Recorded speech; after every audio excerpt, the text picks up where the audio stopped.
Premium triplex villas at Bachpalli, APR Projects. Welcome to Suman TV. నేను మీ నాగరాజ్ బైర్శెట్టిని. ఈరోజు ఈ programme మనకు స్పాన్సర్ చేస్తుంది ఎకో తేజాస్ విద్యుత్ వాహనాల సంస్థ. ఆంధ్రప్రదేశ్లో కూటమి ప్రభుత్వం చాలా సాఫీగా ప్రశాంతంగా అభివృద్ధి ధ్యేయంగా 6 గ్యారెంటీలను ఎలా అమలు చేయాలని ఒక లక్ష్యంతో ప్రశాంతంగా ముందుకు సాగుతుంది.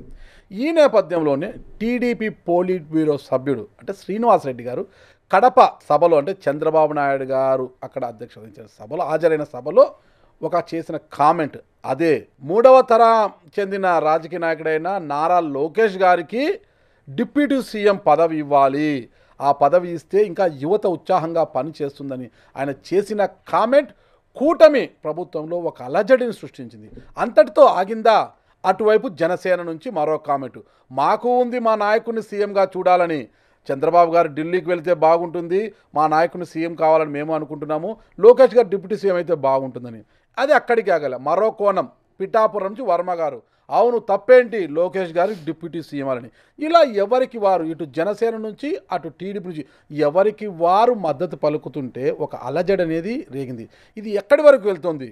దీనికి బ్రేక్ లేదా? బ్రేక్ పెట్టాలంటే ఏం చేయాలి? అసలు ఎందుకోసం ఇది జరుగుతోంది, ఎవరి లాభం కోసము ఇది జరుగుతోంది అన్న వివరాలు తెలుసుకోవడానికి పొలిటికల్ అనలిస్ట్ చందు శ్రీనివాస్ గారు మన స్టూడియోలో ఉన్నారు. హాయ్ చందు శ్రీనివాస్ గారు.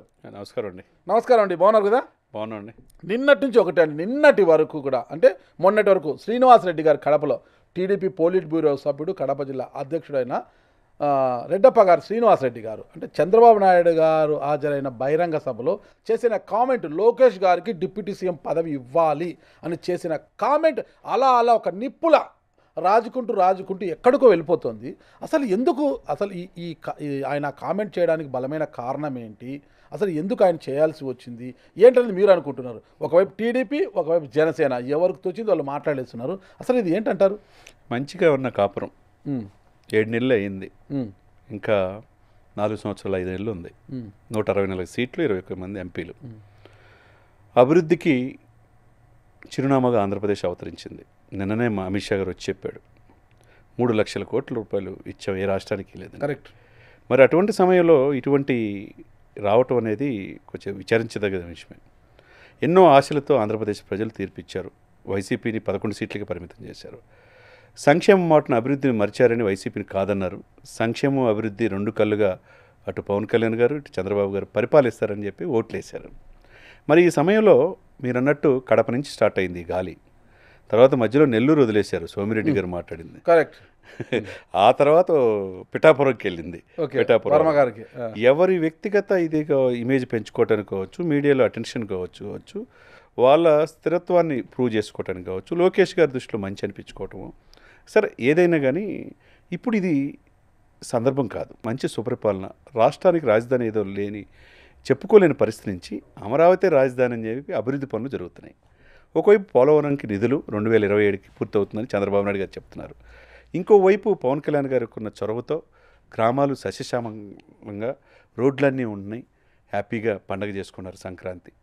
మొన్ననే ఒక శుభవార్త కూడా, మన రాత్రి స్టీల్ ప్లాంట్ ప్రైవేటీకరణ అనేది జరగదు, 11,440 కోట్లు కేటాయిస్తున్నాం స్టీల్ ప్లాంట్ అభివృద్ధి కోసం, ఒక శుభవార్త కూడా. ఇది కూటమి యొక్క విజయమే. ఈ విజయోత్సవాలు ఇవన్నీ ఇంకా ఈ ఆనందం చల్లారక ముందు ఈ అలజడి ఎందుకంటారు అసలుకి? ఇది ఇక్కడ ఏంటంటే ఒక్కొక్కల ఇదిని అంటే తన ఫేమ్లో రావటానికి కావచ్చు, తను కొంతమంది దృష్టిలో మంచి పేరు తెచ్చుకోవడానికి కావచ్చు, లేకపోతే తన స్కిన్ తను కాపాడుకోవటం కావచ్చు, వాళ్ళ ఉనికి కోసం ఇట్లా చేస్తున్నారు తప్పితే వాళ్ళు నిజమైన శ్రేయోభిలాషులు కాదు. ఈ మధ్యనే ఒక పత్రిక అధిపతి 2 రోజులు ఒక ఎపిసోడ్స్ ఇచ్చాడు. మరి ఆయన మంచి కోసం చేశాడు, చెడు కోసం చేశాడంటే ఎందుకోసం చేశాడు, ఎవరి ప్రాపకం కోసం చేశాడు ఇక్కడ అనేది ఇటీవల ఆయన కొంత చెడు కోసమే చేస్తున్నట్టుగా కనిపిస్తుంది. అది వాళ్ళు కూడా ఆలోచించుకున్నారు. కాబట్టి వాళ్ళు ఎవరు శ్రేయోభిలాషులు, ఎవరు మనం మంచి కోరుకునే వాళ్ళు అనేది చంద్రబాబు నాయుడు గారు అంత అమాయకుడేం కాదు. 4.5 దశాబ్దాల సుదీర్ఘమైన రాజకీయ అనుభవం. మీరు చెప్పినట్టు కుప్పను ఒక రోల్ మోడల్గా చేసి 8 సార్లు ఎమ్మెల్యే అయ్యాడు, 14.5 సంవత్సరాలు సీఎం చేసిన వ్యక్తి. అతను క్లారిటీగా ఉన్నాడు. తర్వాత ఏ అనుభవం లేని వ్యక్తి 21 సీట్లకు 21 గెలిపించి 100% స్ట్రైక్ రేట్తో ఆయన క్లారిటీగా ఉన్నాడు. అంటే వీళ్ళిద్దరే కదా బీజేపీతో కలవడానికి కారణమైంది పవన్ కళ్యాణ్ గారు తెలియదు. వాళ్ళిద్దరూ చాలా ఇదిగా ఉన్నారు. ఇంకొకటి లోకేష్ గారు చాలా క్లారిటీగా వీళ్ళు ముగ్గురు అభివృద్ధి పరమావధిగా ఆంధ్రప్రదేశ్ వైపు పనిచేస్తున్న ఈ సమయంలో అనవసరంగా వైసీపీకి అవకాశం ఇచ్చినట్టు కాదా అంతే నాగరాజు కదా. గారు? వీళ్ళు మంటలు రేపు రాజుకుంటూ వీళ్ళ మధ్య మంటలు రాజుకుంటుంటే వైసీపీ పక్కన చలి కాచుకోవాలని చూస్తుంది. ఈ కామెంట్స్ కూటమి ప్రభుత్వం ఎప్పుడెప్పుడు కూలిపోతే తమకు అనుకూలంగా వస్తుందని వైసీపీ ఎదురు చూస్తుంది అక్కడ. ఎవరి ఆలోచన వాళ్ళది. అంతే కదా. అంతే కదా, వాళ్ళకి అవకాశం ఇచ్చినట్టే కదా. ఇంకొక వ్యక్తి ఆ పార్టీ అంతకుముందు గతంలో వైసీపీ నుంచి వచ్చి ఎలక్షన్ ముందు టీడీపీలో చేరిన ఆ వ్యక్తి అయితే 21 సీట్లు ఓడించాలి జనసేన అని చెప్పిన ఆ వ్యక్తి ఇప్పుడు లోకేష్ గారు డిప్యూటీ సీఎం కావాలని కోరుకుంటున్నాడు. మరి ఇది ఏ హోదాలో మాట్లాడుతున్నారు వీళ్ళంతా? ఎవరు అంటే టీడీపీకి తెలిసే మాట్లాడుతున్నారా, లేకపోతే వీళ్ళ వ్యక్తిగత ఇది కోసం మాట్లాడుతున్నారు అనేది అధిష్టానం పిలవాలి. ఇది టీడీపీ చంద్రబాబు నాయుడు గారు కావచ్చు. ఇప్పుడు ఇది చిలికి గాలివానగా మారి అవతల వాళ్ళకి అవకాశం ఇచ్చినట్టు ఉండకూడదు. నిన్నటి నుంచి ఇలా జరుగుతుంటే ఇక్కడ కూటమిలోని పెద్దలు ఎవరైనా చంద్రబాబు నాయుడు గారు కావచ్చు, నారా లోకేష్ కావచ్చు, పవన్ కళ్యాణ్ గారు ముఖ్యంగా ఆడ చర్యలు తీసుకోవాల్సింది చంద్రబాబు నాయుడు గారు టీడీపీ నుంచి, జనసేన నుంచి పవన్ కళ్యాణ్ గారు, ఇక బీజేపీ నుంచి యాక్చువల్గా పురంధేశ్వర్ గారు. వాళ్ళ ఇదైతే ఎక్కడ లేదు, ఇక్కడ వాళ్ళ ప్రస్తావన ఎక్కడ లేదు. వాళ్ళు సైలెంట్గా కామ్గా ఉండిపోయారు వాళ్ళు. అంటే ఇక్కడ శ్రీనివాసరెడ్డి గారు చెప్పిన తర్వాత అక్కడే కడప జిల్లాకు జరిగిన జనసేన నాయకుడు, అవును మాకు ఆలోచన ఉంది, పవన్ కళ్యాణ్ సీఎం కావాలి, చంద్రబాబు నాయుడు గారు ఢిల్లీకి వెళ్ళాలి, లోకేష్ గారు సీఎం డిప్యూటీ కావాలని, కిరణ్ రాయల్ కూడా ఒక అడుగు ముందుకు మాకు ఆలోచన, వాళ్ళు అనుకోవడంలో తప్పు లేదు, మాకు ఆలోచన ఉంది, మా నాయకుడు సీఎం కావాలని. ఇలా ఒక్కొక్కరు పోతుంటే ఎందుకు నిన్నటి నుంచి గప్చుప్ మీరు నోరు ముయ్యండి, ఏమి ఎవరు మాట్లాడకండి, మేము హ్యాపీగా ఉన్నాం, మా మధ్య ఎలాంటి పొరపచ్చాలు లేవు, నాకు డిప్యూటీ సీఎం హోదా కాదు కావాల్సింది, పరిపాలన సుఖవంతమైన పరిపాలన, జనరంజకమైన పరిపాలన కావాలని లోకేష్ గారు కావచ్చు, పవన్ కళ్యాణ్ గారు కావచ్చు, చంద్రబాబు నాయుడు గారు ఎందుకు కట్టడి చేయడం లేదంటారు? ఇక్కడ ఆల్రెడీ ఉదయం నుంచి వచ్చిన పరిణామాలు చూస్తుంటే జనసేనకి క్లారిటీ ఇచ్చినట్టుగా కనపడుతుంది. వాళ్ళు ఎవరైతే అధికార ప్రతినిధులు కావచ్చు, వీర మహిళలు కావచ్చు, మీరు మీడియాలో మాట్లాడొద్దు, ఏదైనా ఉంటే డిప్యూటీ సీఎం గారు మాట్లాడతారని చెప్పినట్టుగా క్లారిటీ అర్థమవుతుంది. ఇక నేనైతే ఏమనుకుంటానంటే నాగరాజు గారు, మంచిగా పరిపాలన వెళ్తున్న ఈ సమయంలో ఇటువంటి రావటం అనేది దురదృష్టమే, రాకూడదు. ఆదిలోనే తుంచేయాలంటే ఎవరు ఉండాలి? ఇప్పుడు దావోస్ వెళ్ళారు, ఇప్పుడు ఆల్రెడీ దావోసు చంద్రబాబు నాయుడు గారు, లోకేష్ గారు ఇద్దరు వెళ్ళారు. ఇప్పుడు ఈ 5 రోజులు ఆ బాధ్యతలన్నీ కూడా ప్రభుత్వానికి, ఆంధ్రప్రదేశ్ ప్రభుత్వ బాధ్యతలు కూడా చూసుకోవాల్సింది పవన్ కళ్యాణ్. ఈ సిచ్యువేషన్స్లో ఈ రావటం అనేది ఆదిలోనే తుంచేయాలి. ఇమ్మీడియట్గా అఫీషియల్గా లెటర్ చంద్రబాబు నాయుడు గారి నుంచి, ఇప్పుడు ఆయన కూడా జనరల్ సెక్రటరీ కదా లోకేష్ గారు కూడా, ఇవన్నీ కూడా ఏం లేదు క్లారిటీ. ముందు పరిపాలన మీద దృష్టి పెట్టండి, ఎవరికి అప్పచెప్పిన బాధ్యతలు వారు చేయండి. ఇప్పుడే 1 కోటి సభ్యత్వాలకు నమోదైన టీడీపీ ఆ విధంగా ముందుకెళ్ళి వెళ్దాము. అంతే తప్పితే ఒకరికొకరికి ఇలా ఇది మంచి పద్ధతి కాదు అని చెప్పాల్సిన బాధ్యత మీరన్నట్టు లోకేష్ బాబుకి, చంద్రబాబు నాయుడు గారికి ఉన్నది. అదే సమయంలో పవన్ కళ్యాణ్ గారు కూడా ఆయన హోందాగానే వ్యవహరిస్తున్నాడు. ఎక్కడ కూడా ఆయన చెప్పిన తప్పే ఉంది? ఏదైనా స్వపక్షంలో విపక్షంలాగా స్వపక్షంలో తప్పు జరుగుతున్నా చెప్తున్నాడు, తప్పేం కాదు కదా. గతంలో మనం చూడలా, ఎక్కడ పోర్టులు అన్యాక్రాంతం అవుతున్నా, అక్రమంగా బియ్యం సరఫరా అవుతున్నా, పోర్టులు అక్రమంగా వేరే వాళ్ళు రాపించుకున్నా, ఇవన్నీ కూడా ప్రధాన సమస్యలని లేవనెత్తున్నారు. హోంశాఖలో ఉన్న ఇదిని లేవనెత్తి లా అండ్ ఆర్డర్ క్రమశిక్షణలో పెట్టాలంటున్నారు. తప్పేం కాదు కదా. యాజ్ ఎ డిప్యూటీ సీఎంగా ఆయనకు హక్కు ఉంది కదండి. ఈరోజు చంద్రబాబు నాయుడు గారు సీఎం అవడానికి కారణం పవన్ కళ్యాణ్ గారు కూడా కదా. కాబట్టి ఆయన హోందాగా ఉన్నారు వాళ్ళిద్దరి మధ్య సఖ్యతగా ఉన్న ఈ సమయంలో వైసీపీ వాళ్ళు, అంబటి రాంబాబు లాంటి వాళ్ళు, మిగతా వాళ్ళంతా ముందుకు వస్తున్నారు. ఇదేంటి అని చెప్పేసి. కాబట్టి మీరు అన్నట్టు హోందాగా వ్యవహరించాలంటే ఈ ప్రభుత్వం అస్తవ్యస్తం అయిపోయి 2.5 లక్షల కోట్ల అప్పు నుంచి ఇప్పుడు 10 లక్షల కోట్ల అప్పుకు వెళ్ళిపోయింది. నెలకు 6,000 కోట్లు అప్పు కట్టాలి, ఇంట్రెస్ట్ కట్టాలి. మరి ఆ సమయంలో 1వ తారీఖుకల్లా జీతాలు ఇవ్వాలి. ఇప్పుడు పెంచిన సామాజిక పెన్షన్స్లో పెంచిన 4,000 రూపాయలు ఏమో 1వ తారీఖుకల్లా ఇవ్వాలి కదా. మరి అది చేయాలి కదా, జాబ్ క్యాలెండర్ చేయాలి కదా, రోడ్లు చూడాలి కదా, ఇసుకని ఉచితంగా ఇవ్వాలి కదా. ఇంత సమస్యలు ఉన్నప్పుడు ఆంధ్రప్రదేశ్లో మహిళకి ఇంకా ఉచితంగా బస్సు ఇవ్వాల. 6 గ్యారెంట్లు మీరు సూపర్ 6 అనే దాంట్లో మహిళకి, రైతులకి ఇంకా ఇవ్వాల. అది కూడా ఉగాది నుంచి ఇస్తామంటున్నారు. తర్వాత పోలవరానికి నిధులు వచ్చినాయి 15,000 కోట్లు, అమరావతికి 15,000 కోట్లు వచ్చినాయి. తర్వాత రాయలసీమ కూడా ఎప్పుడు లేని విధంగా బడ్జెట్లో ఎలికేట్ చేశారు. ఇంకేం చేయాలనేది ఉద్దేశంతో చంద్రబాబు నాయుడు గారు, పవన్ కళ్యాణ్ గారు ప్రయత్నం చేస్తారు. ఈ సందర్భంలో దావోస్కి వెళ్ళి ఇతర ఉండే పెట్టుబడులు ఏ విధంగా ఆంధ్రప్రదేశ్కి రావాలి, గుజరాత్ తర్వాత తీర ప్రాంతం అంత ఉంది కదా, 974 కిలోమీటర్లని ఆలోచించాల్సిన ఈ సమయంలో స్వపక్షంలో విపక్షంలాగా కొంతమంది అత్యుత్సాహంతో ఇలా ప్రకటనలు చేయటం అనేది ఈ కూటమికి ఇబ్బందికరమైన పరిస్థితి. అంటే ఇప్పటి వరకు ఎలాంటి డైరెక్షన్ రాకపోవడంతో టీడీపీ నుంచి బయట ఒకటే చర్చలు అన్నమాట. పవన్ కళ్యాణ్ గారి దూకుడు ఎక్కువ అయింది. అంటే కాన్వాయ్లో వెళ్ళడము, ఇటీవల ఒక పురోహితుడు రోడ్డు పక్కన కనిపిస్తే కాన్వాయ్ని ఆపి ఆ పురోహితునితో వినతి పత్రం తీసుకోవడము, అట్లా ప్రజల్లోకి దూసుకు వెళ్తుండడము, ప్రతి అంశంలో రోడ్ల విషయంలో అన్ని విషయాల్లో కూడా చాలా దూకుడు ప్రదర్శిస్తున్నారు. అంటే పవన్ కళ్యాణ్ గారికి వేగానికి కళ్ళెం వేయాలి, ఆయన వేగాన్ని కట్టడి చేయాలనే ఉద్దేశంతోనే ఇలాంటి వ్యాఖ్యలు చేయించారు టీడీపీ వాళ్ళు అనేది ఒక అంశము. బయట వైసీపీ వాళ్ళు వీళ్ళు ఆరోపిస్తున్నారు. ఇంకొకటి ఏంటి, లోకేష్ గారిని సీఎం చేయాలని ఇంట్లో పోరు ఎక్కువైపోయింది. లోకేష్ గారిని ఎప్పుడెప్పుడు సీఎం కుర్చీలో కూర్చోబెట్టాలని ఆలోచిస్తున్నారు. ఇలా డైరెక్ట్ సీఎం అనే కన్నా డిప్యూటీ సీఎం చేస్తే బాగుంటుంది అనేసి టీడీపీలోనే, అంటే లోకేష్ గారి యొక్క వర్గమే అలా గిల్లారు వీళ్ళని. మీరు అరవండి, అది ఎక్కువ ప్రెజర్ ఎక్కువైపోయి డిప్యూటీ సీఎం అన్న ఇస్తారు. డిప్యూటీ సీఎం అంటే ఒకరే కాదు 5 మంది ఉండవచ్చునని గతంలో జగన్మోహన్ రెడ్డి గారు చూపించారు. ఓకేనా, ఇంకో డిప్యూటీ సీఎం తీసుకునే అవకాశం ఉంటుంది, గతంలో 5 మంది ఉన్నారు కదా అనే ఉద్దేశంతో ఈ 2 ఈక్వేషన్స్ వలన ఇలా జరిగింది అంటున్నారు. ఇందులో ఏది కరెక్ట్, ఎవరికి వాళ్ళు అనుకుంటున్నారు.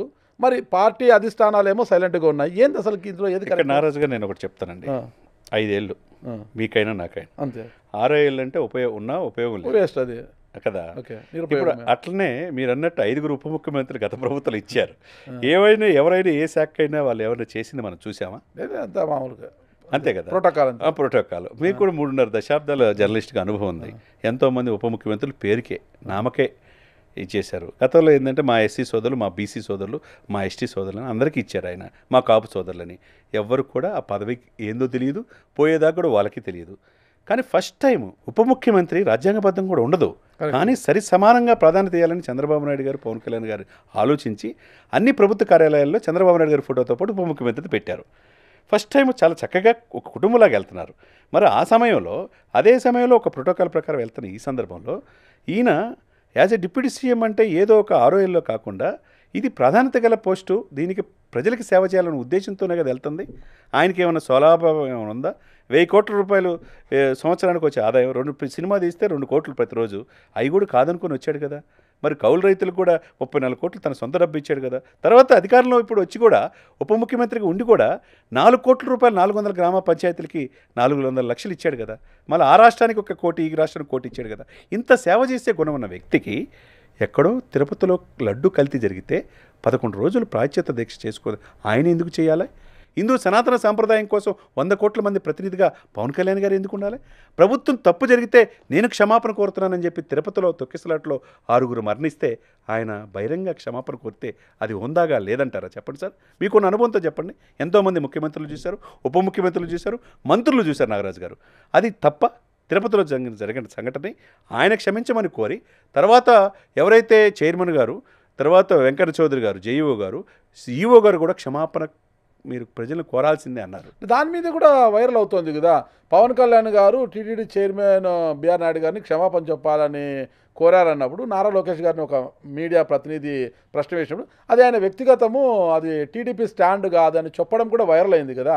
అది కూడా వైరల్ అవుతుంది. అది కరెక్ట్ కాదు. ప్రతిదీ కూడా ఇప్పుడు భూతత్వంలో పెడుతున్నారు. ప్రతిదీ భూతత్వంలో చెప్తున్నారు. నేనేమంటానంటే స్వపక్షం విపక్షం అనేది కాదు సార్. పరిపాలన మీద ఏదో 21 సీట్లకే తగ్గినంత మాత్రాన, ముఖ్యమంత్రి పదవి తీసుకున్నంత మాత్రాన, తన అన్నకి నాగబాబు గారికి ఎంపీ సీటు తీసుకున్నంత మాత్రాన పత్తానికి త్యాగాలు సిద్ధపడతాడు పవన్ కళ్యాణ్ అనుకోవటం తప్పు కదా.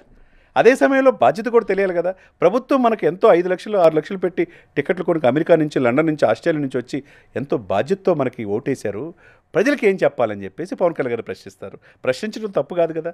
ఇప్పుడు తిరుమలలో పరమ పవిత్రమైన ప్లేస్లో తొక్కేసలాట్ల 50 సంవత్సరాలు ఎప్పుడు జరిగింది, ఎందుకు జరిగింది? అది అడుగుతున్నాడు. అది అడగటం వీళ్ళకి ఇబ్బందిగా ఉంది. కొంతమందికి ఇబ్బందిగా ఉన్న వాళ్ళు ఈ మాటలు, ఈ ప్రచారాలు చేస్తున్నారు.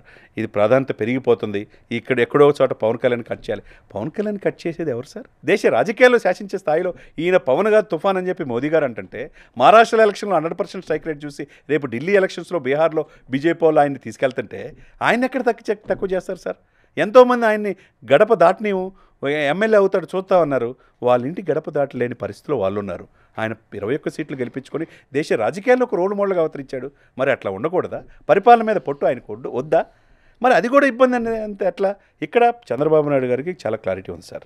పవన్ కళ్యాణ్ గారు ఏంటో, పవన్ కళ్యాణ్ గారి చిత్తశుద్ధి ఏంటో, లోకేష్ గారికి క్లారిటీ ఉంది. ఈ సిచ్యువేషన్లో వీళ్ళ ముగ్గురు మధ్య చలిగోచుకోవాలని చూసే వాళ్ళకి ఎక్కడ మీరు అన్నట్టు ఇది ఆదిలోనే తుంచేయాల. మేమంతా ఒకటి. ఇప్పుడు లోకేష్ గారు మెప్పు పొందాలని టీడీపీ నాయకులు, పవన్ కళ్యాణ్ గారు మెప్పు పొందాలని జన సైనికులు ఆరాటంతో చేసే కామెంట్స్ని ఆదిలోనే వాళ్ళు కట్టడి చేయాల్సి వస్తుంది. ఆంధ్రప్రదేశ్లో అన్ని వ్యవస్థలు నిర్వీర్యమైపోయినాయి, వలస వెళ్ళిపోయారు. ఉద్యోగాల్లో ఉపాధి లేదని ఆ పరిస్థితి నుంచి ఈరోజు ఆశలు చిగురిస్తున్న ఈ సమయంలో ఇప్పుడిప్పుడే ఒడిగడుగు వేస్తా రాజధానిలో పెట్టుబడులు పెడతానికి ఇతర దేశ వాళ్ళు అందరూ వచ్చి ఒకవైపు చంద్రబాబు నాయుడు గారి అనుభవం, పవన్ కళ్యాణ్ గారు పోరాట పట్టుమ, ఎడుదిరిగి సెంటర్లో మోదీ గారి యొక్క అండదండలు ఉన్నాయని అనేక మంది పెట్టుబడులు పెడతానికి వస్తున్నారు. మీకు తెలుసు అనంతపురంలో ఈవీ ఎలక్ట్రికల్ వెహికల్స్ కావచ్చు, తర్వాత గ్రీన్ కో మనం చూసాం రెన్యూబుల్ ఎనర్జీ కోసం చేసే గత ప్రభుత్వం వైసీపీ పర్మిషన్స్ ఇచ్చిన చిన్న చిన్న అడ్డిల్స్ పోగొట్టడానికి ఉప ముఖ్యమంత్రి గారు వెళ్ళారు.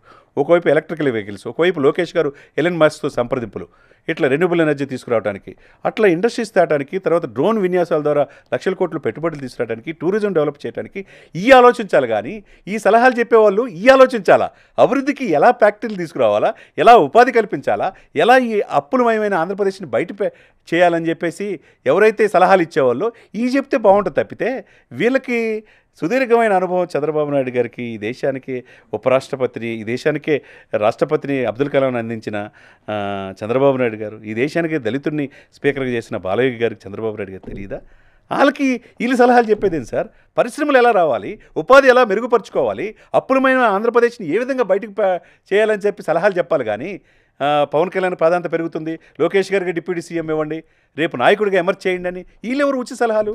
కాబట్టి వారి నాయకుల ప్రాపకం పొందడానికి భవిష్యత్తులో పదవులు సాధించుకోవడానికి వాళ్ళ ఇలా మాట్లాడితే భవిష్యత్తులో మాకు పదవులు అది కరెక్ట్ కాదు సార్. చాలా క్లారిటీగా ఉన్నారు మోదీ గారు. ఆంధ్రప్రదేశ్ ఏది కావాలంటే ఇటానికి నేను రెడీగా ఉన్నాను. ఇప్పుడు చిరంజీవి గారికి రాష్ట్రపతి పదవి వరించబోతోంది అన్న ప్రచారం కూడా జరుగుతోంది. కేంద్రం ఆ దిశగా ఎన్డీఏ కూటమి ఆ దిశగా ఆలోచిస్తుంది. ఆయనకు ప్రాధాన్యత ఇచ్చే క్రమం దేశ రాష్ట్రపతిగా చిరంజీవి అయితేనే కరెక్ట్గా ఉంటారు, కరెక్ట్ అయిన పర్సన్ అని ఇండియా కూటమి కూడా భావిస్తోంది. ఆ విధంగా చర్చలు కూడా జరుగుతున్నాయి. ఈ నేపథ్యంలో ఇలాంటి వ్యాఖ్యానాలు రావడం అనేది అది మంచిది కాదు సార్. ఎందుకంటే మీరు అన్నట్టు దక్షిణ భారతదేశాలపైన బీజేపీ ప్రత్యేక దృష్టి పెట్టింది. ఎందుకంటే యూపీలో కొద్ది దెబ్బ తగిలింది, మహారాష్ట్రలో కొద్ది దెబ్బ తగిలితే ఎంపీ ఎలక్షన్స్లో అసెంబ్లీకి వచ్చేది కవర్ అయిపోయింది. ఇప్పుడు దక్షిణ భారతదేశంలో ముఖ్యంగా ఆంధ్రప్రదేశ్, తెలంగాణ, తమిళనాడు మీద పూర్తి దృష్టి పెట్టారు. మరి దక్షిణ భారతదేశంలో ఒకప్పుడు పివి నరసింహరావు బహుభాషా కవిదులు, ఆ తర్వాత అంత ఎమర్జెంట్ లీడరు ఎన్టీ రామారావు, తర్వాత పివి నరసింహరావు, తర్వాత ఎవరున్నారు? చంద్రబాబు నాయుడు గారు అప్పుడు కనపడ్డారు. ఆ తర్వాత బీజేపీ అత్యంత నమ్మకంగా ఎవరిని చూస్తున్నారు? పవన్ కళ్యాణ్ గారిని చూస్తున్నారు. ఆ తర్వాత నాన్ కాంట్రవర్షియల్ వ్యక్తి, అజాత శత్రువు, ఇండస్ట్రీలో ఒక పెద్ద బిగ్ బాస్ లాగా ఉన్నాడు కాబట్టి చిరంజీవి గారు. మరి కిషన్ రెడ్డి గారు సంక్రాంతి సంబరాల్లో మోదీ గారు ఏమైనా నాయకుడా ఆయన్ని పక్కన పెట్టుకోవడానికి?